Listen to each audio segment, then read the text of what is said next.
तमिलनाडु में भाजपा नेता के अन्नामलाई ने भाजपा से इस्तीफा दे दिया है। उन्होंने दिल्ली में भाजपा के राष्ट्रीय अध्यक्ष नितिन नवीन से मुलाकात की और इस दौरान अपना इस्तीफा पत्र सौंप दिया। हालांकि उनके इस्तीफे पर अभी फैसला फाइनल नहीं हुआ है। नमस्कार, मैं हूं आकांक्षा और आप देख रहे हैं न्यूज 18 का डिजिटल प्लेटफॉर्म। अन्नामलाई ने आखिरकार सस्पेंस से पर्दा हटाते हुए भाजपा से अलग होने का मन बना ही लिया है। जी हां, पूर्व तमिलनाडु बीजेपी प्रमुख के अन्नामलाई ने आज यानी कि मंगलवार को बीजेपी के राष्ट्रीय अध्यक्ष नितिन नवीन से मुलाकात की और उसके बाद से ही लगातार सस्पेंस का दौर बना हुआ था कि आखिर अन्नामलाई करने क्या जा रहे हैं। उन्होंने दिल्ली पहुंच करके नितिन नवीन से मुलाकात क्यों की, तो देखिए अब सब कुछ क्लियर हो चुका है कि अन्नामलाई ने अपना इस्तीफा सौंप दिया है। भाजपा चीफ नितिन नवीन और संगठन सचिव बीएल संतोष के साथ एक अहम बैठक में अन्नामलाई ने कथित तौर पर पार्टी से अच्छे संबंधों के साथ अलग होने की इच्छा जताई है। उन्होंने पार्टी नेतृत्व से कहा है कि अब वो अपना रास्ता खुद बनाना चाहते हैं। हालांकि बीजेपी नेतृत्व उन्हें मनाने की कोशिश कर रहा है और उनके लिए राष्ट्रीय स्तर पर कोई भूमिका भी तय की जा सकती है। और सूत्र कह रहे हैं कि अन्नामलाई को अगली सूचना तक दिल्ली ना छोड़ने के लिए भी कहा गया है। और अगर अन्नामलाई का इस्तीफा मंजूर होता है तो यह भाजपा के लिए नो डाउट बहुत बड़ा झटका होगा, क्योंकि बीजेपी से अन्नामलाई का जाना राज्य की राजनीति में बड़ा बदलाव साबित हो सकता है, खासकर अभिनेता से नेता बने विजय के मुख्यमंत्री बनने के बाद।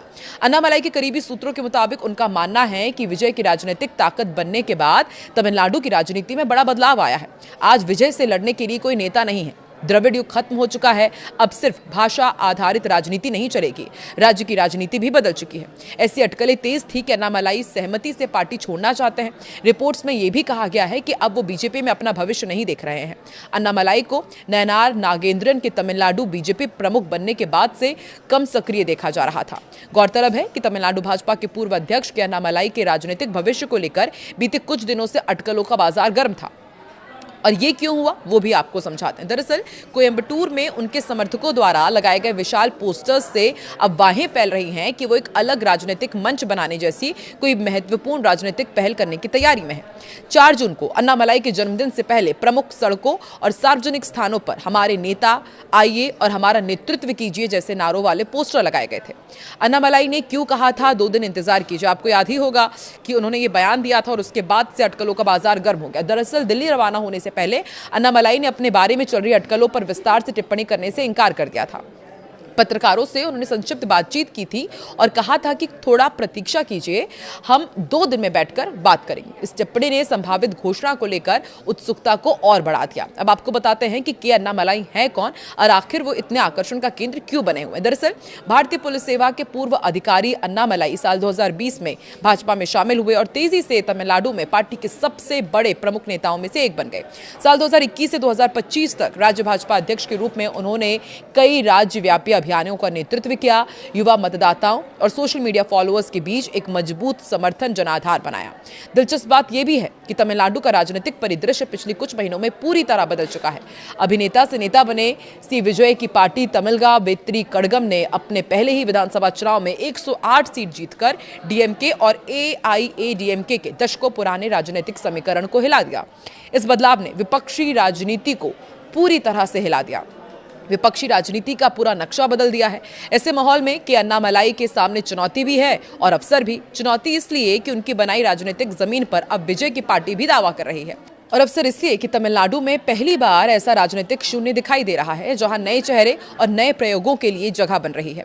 यही वजह है कि चुनावी हार के बावजूद अन्नामलाई को हल्के में नहीं लिया जा रहा है और सूत्रों का दावा है कि अन्नामलाई एक नए जन आंदोलन आधारित संगठन की रूपरेखा तैयार कर रहे हैं। इस संगठन का संभावित नाम मक्कल शक्ति इयक्कम यानी कि पीपल्स पावर मूवमेंट बताया जा रहा है और माना जा रहा है कि इसका मकसद पारंपरिक पार्टी ढांचे से हटकर सीधे जनता और स्वयंसेवकों तक पहुंच बनाना है। अन्नामलाई ने अब तक कोई चुनाव नहीं जीता है। साल 2021 में करूर जिले की अरावाकुरिची सीट से वो विधानसभा चुनाव हार गए थे। इसके बाद 2024 में कोयंबटूर लोकसभा सीट से भी उन्हें हार का सामना करना पड़ा। इसके बावजूद उनकी लोकप्रियता और राजनीतिक प्रभाव में कोई कमी नहीं आई। राजनीतिक विश्लेषकों का भी मानना है कि अन्नामलाई की ताकत चुनावी आंकड़ों से ज्यादा उनकी व्यक्तिगत छवि में छिपी है। वो लगातार जनसभाओं, यात्राओं और आक्रामक राजनीति अभियान के जरिए चर्चा में बने रहते हैं। अन्नामलाई की राजनीतिक भाषा उन्हें अन्य नेताओं से अलग बनाती है। वो अक्सर भ्रष्टाचार, सुशासन, विकास और तमिल पहचान जैसे मुद्दों को केंद्र में रखते हैं। उनका प्रयास भाजपा को एक विशुद्ध तमिल राजनीतिक संदर्भ में प्रस्तुत करने का रहा। शहरी, शिक्षित और पहली बार वोट देने वालों युवाओं के बीच ये शैली कुछ हद तक काफी लोकप्रिय भी हुई। यही कारण है कि चुनावी हार के बावजूद उनकी राजनीतिक प्रासंगिकता बनी हुई है। भविष्य की राजनीति में अब उनकी भूमिका क्या होगी, सबसे बड़ा सवाल इस वक्त यही है।